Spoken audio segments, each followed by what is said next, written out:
সর্বপ্রথমে মহান ঈশ্বরকে ধন্যবাদ দিই এবং সকলকে আরেকটিবার প্রভু যীশু খ্রিস্টের নামেতে শুভেচ্ছা জানাই। সকলকে জয় যীশু। আসুন আজকে যে আমাদের আলোচনার বিষয় তা হলো ঈশ্বর তিনি আমাদের মৃত্যু ভয়ের যে দাসত্ব জীবন তা থেকে তিনি আমাদেরকে উদ্ধার করেন, সে বিষয়ে আজকে আমরা আলোচনা করব। তাই যতজন ঈশ্বর সন্তানেরা আছেন শুরু থেকে শেষ অবধি ঈশ্বরের বাক্য শোনার জন্য অনুরোধ থাকলো। আসুন আমরা এই সময় ঈশ্বরের বাক্য আমরা শুনি। ইব্রিয় তার 2 অধ্যায় 15 পদ।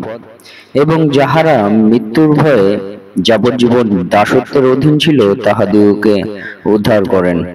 ঈশ্বর তার বাক্যে আমাদের প্রত্যেককে আশীর্বাদ যুক্ত করুন, আমেন।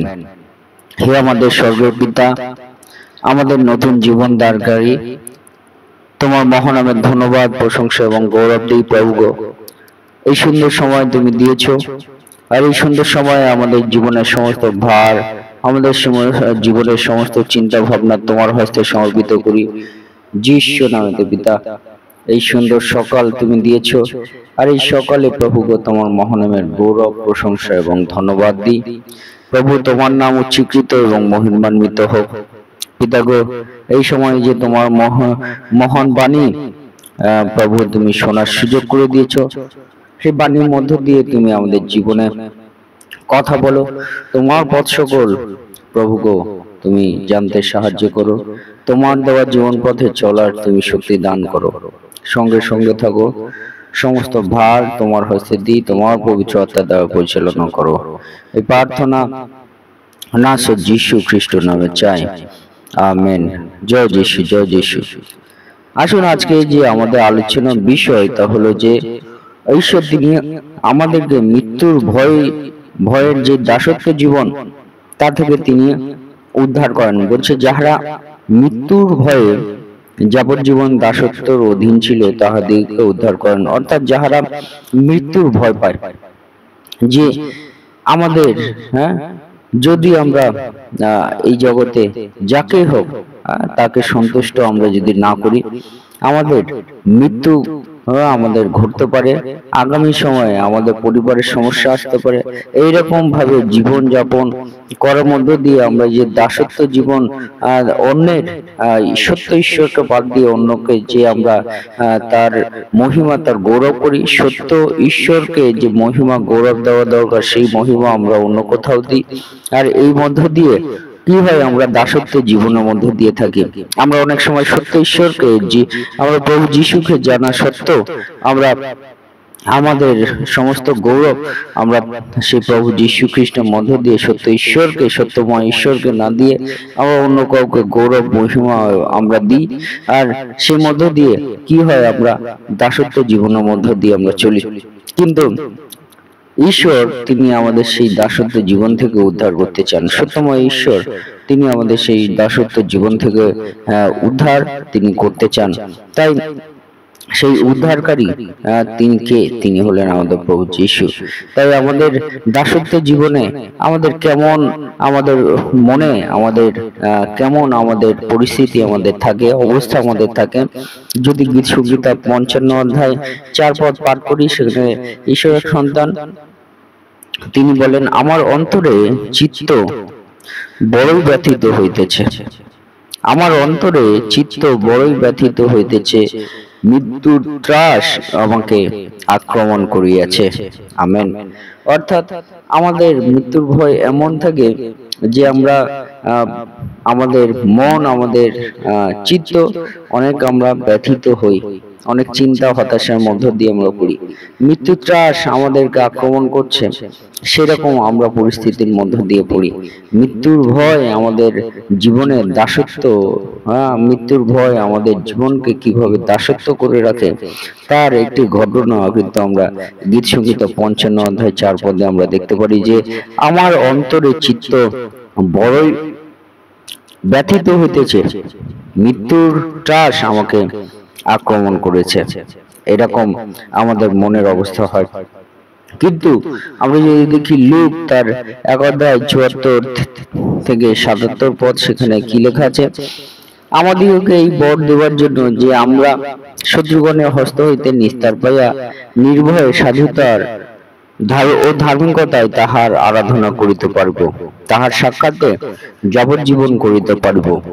আর হে বালক, তুমি পরস্পরের ভাববাদী বলিয়া আখ্যাত হইবে, কারণ তুমি প্রভুর সম্মুখে চলিবে তাহার পথ প্রস্তুত করিবার জন্য, তাহার প্রজাদের পাপমোচনে তাহাদিগকে পরিত্রাণের জ্ঞান দিবার জন্য।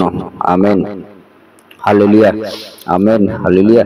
অর্থাৎ আমরা যদি সেই মৃত্যুর ভয়ের যে দাসত্ব জীবন, তার অধীন থেকে আমরা যদি মুক্ত হতে চাই, উদ্ধার হতে চাই, তাহলে আমাদেরকে কি করতে হবে? আমাদের সত্য ঈশ্বরকে আমাদের আরাধনা করতে হবে, আমাদের প্রভু যিশু নামেতে সত্য ঈশ্বরের আরাধনা করতে হবে। আর সেই মধ্য দিয়ে যদি আমরা আরাধনা করি, তাহলে ঈশ্বর তিনি আমাদেরকে কি করবেন? যে আমাদেরকে আমাদেরকে তিনি আশীর্বাদ দান করবেন, যে আমরা শত্রুগণের হস্ত হইতে নিস্তার পাইয়া, শত্রুগণের হস্ত হইতে আমরা উদ্ধার পাবো। যে মৃত্যু ভয় দাসত্ব জীবনে আমরা থাকি, তা থেকে আমরা উদ্ধার পাবো। নির্ভয়ে সাধুতা এবং ধার্মিকতায় তাহার আরাধনা আমরা করতে পারবো এবং তাহার সাথে যাবজ্জীবন আমরা করিতে পারবো। পরস্পরের ভাববাদী বলে আখ্যাত হইবে এবং আমরা সে পরস্পর ঈশ্বর, সর্বশক্তিমান ঈশ্বরের ভাববাদী বলিয়া আমরা আখ্যাত হইব। আমরা প্রভুর সম্মুখে চলিবার দয়া আমরা পাবো, তাহার পথ প্রস্তুত করিবার জন্য। এবং পিতা ঈশ্বর তিনি আমাদেরকে বলছেন যে তাহার আরো যে সন্তানেরা আছে পিতা ঈশ্বরের, সেই তাদের পাপ মোচনে আমরা পরিত্রাণের জ্ঞান আমরা দেওয়ার আমরা সুযোগ পাবো। পিতা ঈশ্বরের যে পরিত্রাণ, সেই বিষয়ে সুসমাচার আমরা দেওয়ার সুযোগ পাবো। সে মধ্য দিয়ে অন্যরাও ঈশ্বর থেকে উদ্ধার তারা পাবে, ঈশ্বরের দ্বারা উদ্ধার পাবে সেই মৃত্যু ভয়ের দাসত্ব জীবন থেকে। হালেলুয়া।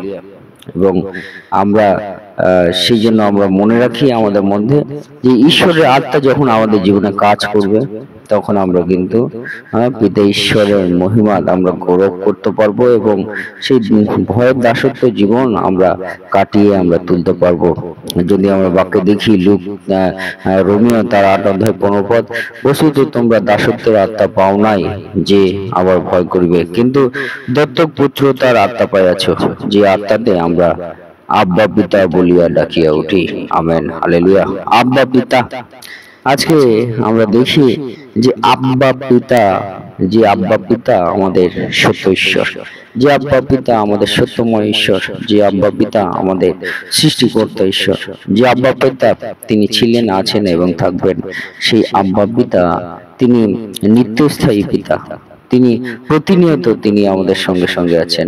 সেই আব্বা পিতা আমরা যখন সেই আব্বা পিতা আত্মা আমরা আমাদের জীবনে পাবো, আমাদের প্রভু যীশু খ্রিস্টের আত্মা যখন আমরা পাবো, তখন আমরা আত্মাতে আব্বা পিতা বলিয়া আমরা ডাকিয়া উঠবো। আমরা আমাদের জীবনে কিন্তু আমরা সেই প্রভু যীশু খ্রিস্টের আত্মায় যখন আমরা পরিপূর্ণ হতে পারবো, ভয়ের আত্মা আমাদের জীবন থেকে দূর হয়ে যাবে। হালেলুয়া। তাই বাক্যে বলে রোমিও 8 অধ্যায় 15 পদে, বস্তুত তোমরা দাসত্বের আত্মা পাও নাই যে আবার ভয় করিবে, কিন্তু দত্তক পুত্রতার আত্মা পাইয়াছ। দত্তক পুত্রতা আত্মা পাইয়াছ, যে আত্মাতে আমরা আব্বা পিতা বলিয়া ডাকিয়া উঠি। হালেলুয়া। তখন আমাদের জীবনে যে ভয়ের আত্মা তা দূর হবে এবং আমাদের সেই ভয়ের মধ্য দিয়ে যে দাসত্ব জীবন আমাদের ছিল, তা থেকে আমরা উদ্ধার পাবো। এবং শেষে বলি যে ঈশ্বর তিনি আমাদেরকে বিরুদ্ধে আত্মা দেয়নি, আমাদেরকে শক্তির আত্মা তিনি দিয়েছেন। 2 তিমথি 1 অধ্যায় 7 পদে লেখা আছে, কেননা ঈশ্বর আমাদেরকে বিরুদ্ধে আত্মা দেন নাই, কিন্তু শক্তি, প্রেম ও সুবুদ্ধির আত্মা দিয়েছেন।